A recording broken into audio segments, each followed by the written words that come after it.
Welcome to training session number 3, lesson number 1, Managing Events. The event module serves two purposes. The first is to show any future scheduled events for the patient displayed in the scheduled events list. The second is to show you what has happened with the patient over time, whether it's any completed recalls or mailings, and all of the chart notes from the past appointments. These are displayed in the completed events list. A number of events are automatically created by the system as various actions or situations occur.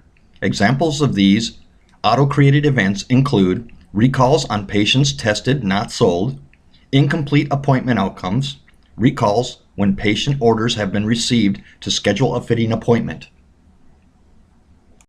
As an example of an auto-created event, when you enter an appointment outcome in the outcome screen, it creates a completed event with the event type of appointment containing all the chart notes that were entered in the appointment outcome module.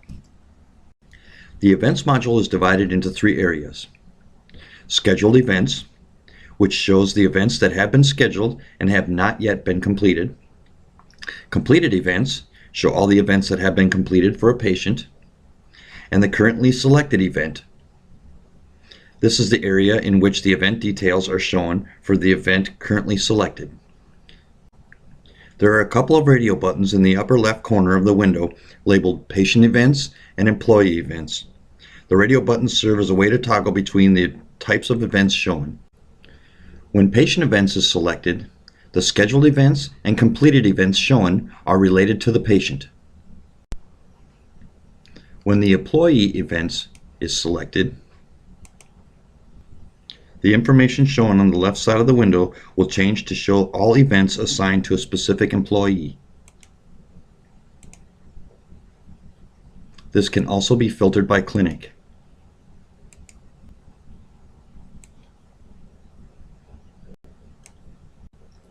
Let's switch back to patient events. To view or edit an event's details, click on the event you wish to view or edit. In the right-hand window, the details for that event will be displayed.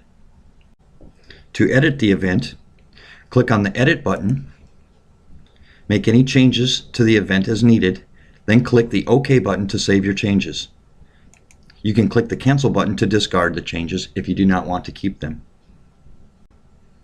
There's one thing here I'd like to point out. While viewing an employee's events, please note that as different events are selected, the patient to which the event relates may differ. A pop-up message will appear when the patient has changed. The reason for the warning and the important thing to be aware of is that the current patient record has changed. If the Patient Events radio button is selected again, the only events for the patient whose event was last viewed will be displayed. So here we're on Shannon. If we change, we will now be looking at Shannon's events. It's okay to edit the event records of varying patients, but remember that when you return to the Patient tab in the Patient Management Suite, that the different patient may be the current record than the one last viewed or edited. To create a new event, click on the New button, select whether the event is a scheduled event or a completed event, and note that when a completed event is selected, the completed date and completed user will automatically be populated. By default, the Event Assigned To and Clinic dropdowns are pre-populated with the username and the preferred clinic of the patient. You can change either of these selections as needed. I'd like to take just a minute here to talk about Event Assigned To. Events can be assigned to an individual or to a role. Users can be set up to serve in a couple of different roles. Roles are used to assign automated tasks to multiple people who serve in the same capacity, as opposed to assigning a task to just one specific person. There are 2 types of roles currently utilized. That's PCC, Patient Care Coordinator, and Inventory Manager. Roles can be assigned to employees in the administration area under Users. Next, you will need to select an event type, a scheduled date, and a scheduled time.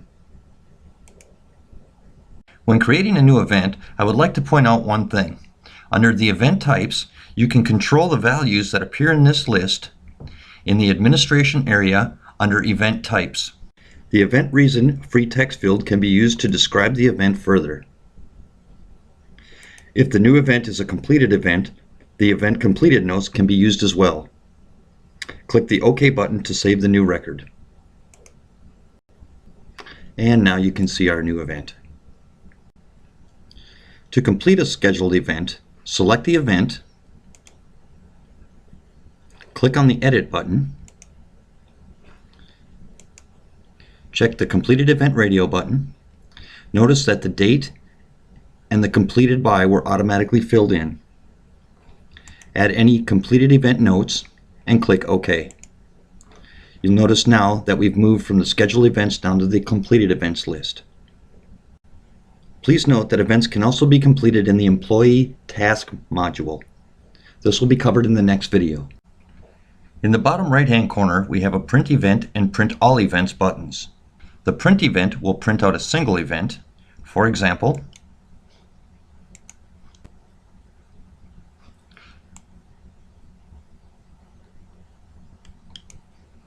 this will print our completed event along with any notes.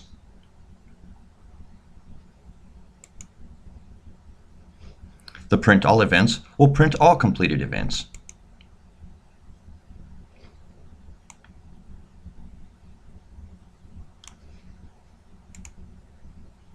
I would like to point out that the print buttons only work for completed events and not for scheduled events.